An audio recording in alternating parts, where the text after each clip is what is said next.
আজ আমরা সবাই মিলে ঝালমুড়ি খাবো ঠিক করেছি। তো সব কিছু কেটে নেওয়া হচ্ছে, শসা, কাঁচামরিচ, পেঁয়াজ, ধনেপাতা সব কিছু একসাথে কাটা হচ্ছে।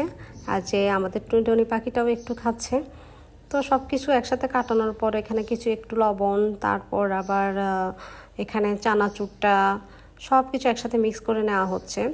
আসলে খাওয়াটা বড় কথা না, বড় কথা হলো সবাই মিলে যখন আমরা একসাথে কিছু করি সেটার আনন্দটাই অন্যরকম থাকে।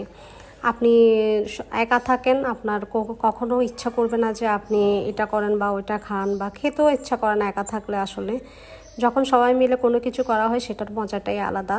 তো আমরাও সেভাবে সব কিছু একসাথে করে মিক্স করে এখানে বসে অপেক্ষা করতেছি যে কখন এটা ভালোভাবে মিক্স হবে, আমরা খাবো এটাই।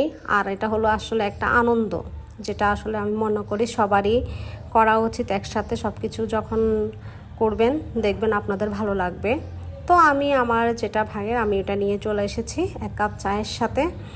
আসলে ঝালমুড়ির সাথে চা খেতে আমার অনেক ভালো লাগে, আর আমি চা সকালে আর বিকালে অবশ্যই চা খাই। চা না খেলে আমার ভালো লাগে না।